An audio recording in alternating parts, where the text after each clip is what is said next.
What is up, guys? Andy Yanez, and welcome back to the Pawd Slama Jama YouTube channel. On this episode, we're going to be talking about the upcoming spring game for the Houston Cougars football team. It is going to be an exciting time because it'll be our first look at what the new look Cougs look like heading into the first year ever in the Big 12. Once again, it's the Pawd Slama Jama YouTube channel. If you haven't done so already, please be sure to hit subscribe and hit like to the video. It really helps us out. It takes 5 seconds. Just scroll down there. On the other side, our biggest things that we're looking forward to the 2023 spring game for the Houston.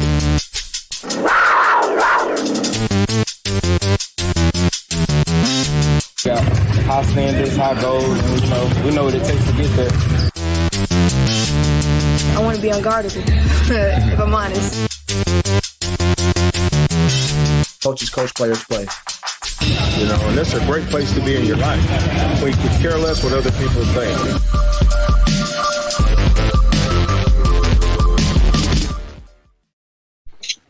Welcome into another episode of PSJ. Like I said at the top of the show before the intro, it's time for the 2023 spring football game. A lot of different positions to look forward to.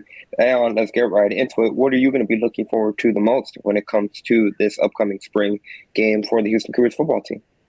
Outside of quarterback, of course, that's the obvious. I'll start with receivers and cornerbacks. I want to see how the DBs perform, and I want to see how the receivers perform against those DBs. Which receiver is going to step up and take the position that Tank left open, which was previously held by Marquez Stevenson. Before that, you got Dunbar and all the receivers that Houston has had traditionally within their program. I think it's been able to develop receivers. So I'm looking to see the receivers who's going to step up and make plays for whoever quarterback wins the job. And DBs, that's another position that Houston's been able to develop and get players drafted. And kind of struggled a little bit at times, but young players got playing time throughout the season. And I think they're going to be tested a lot in the Big 12. Let's just say that. Yeah, most definitely. That's only going to be the skills position. Like you said, they really struggled in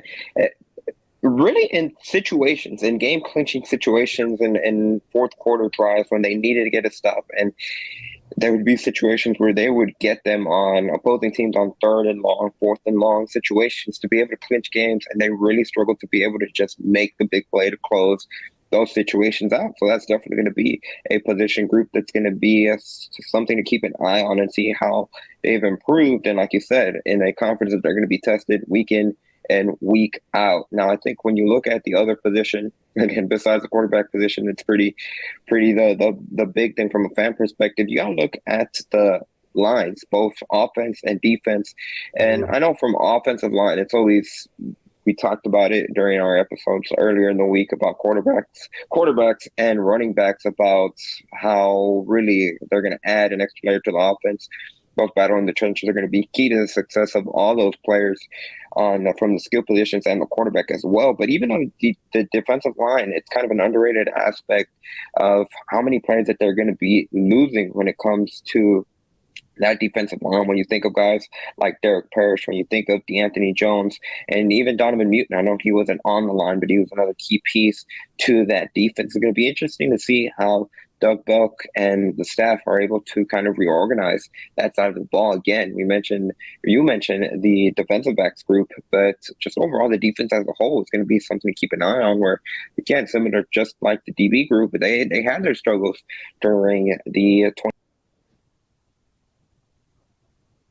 Yeah, we lost Andy for a second, but I agree with Andy 1,000%, especially looking at both lines, with the offensive line and the defensive lines. Just starting with the defensive line, you look at what you lose in Derek Parrish, DeAnthony Jones, like you mentioned, Rich Rusher from the outside, but you bring back Nelson Caesar. But you look at the tradition there, like I mentioned with cornerback, there's a huge tradition there with Zach Avenue and the ability to develop and get players drafted at a high level. And so I think that's a great brand, a great a moniker to have within the program, and referring to Zach Alvin. So that's very important. And like you just mentioned, Andy, and it's predicated with the defensive backs.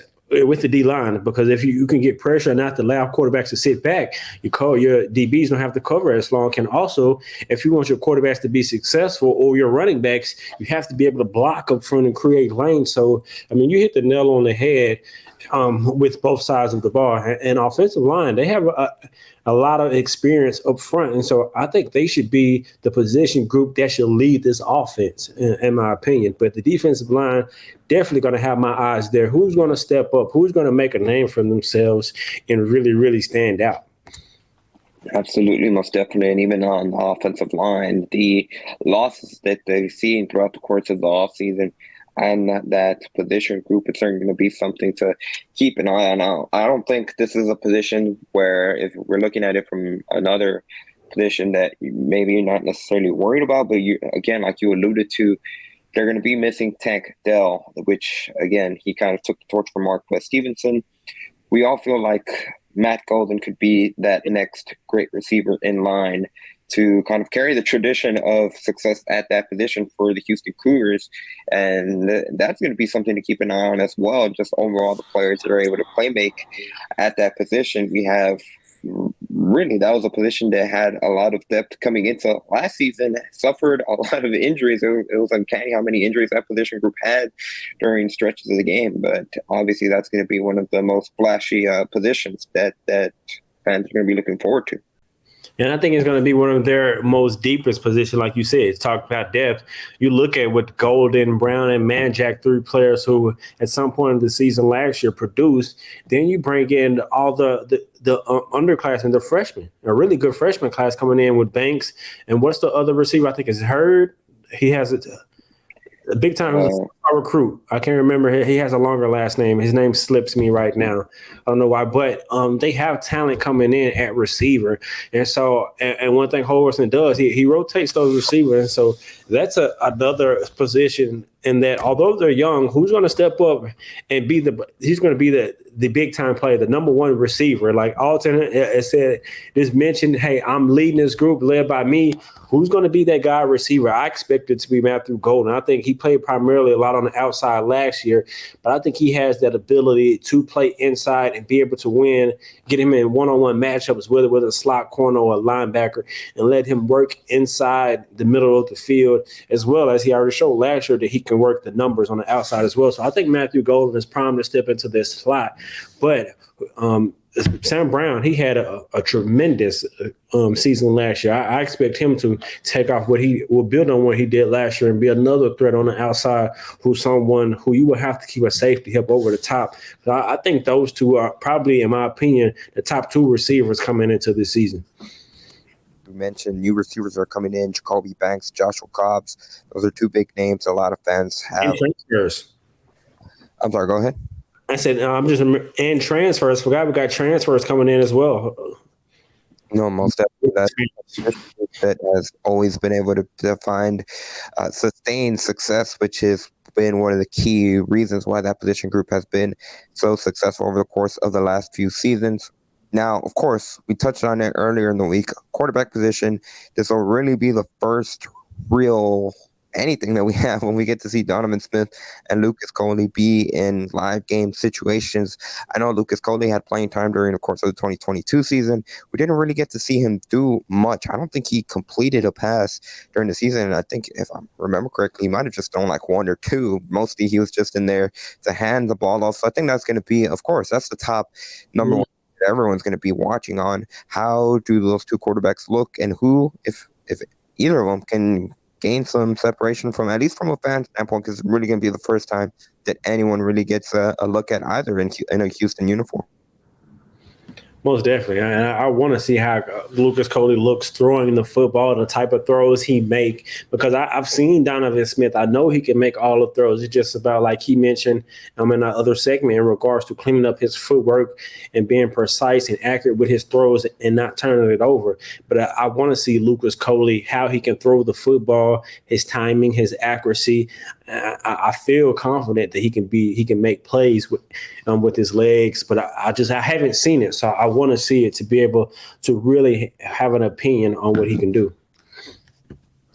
Most definitely. And again, the spring football game will be this upcoming Friday, April 7th. I believe the doors will open at 6 p.m. for the general public. The game is slated to start at 7 p.m. And again, it's open and free to the public at TDECU Stadium, 7 p.m.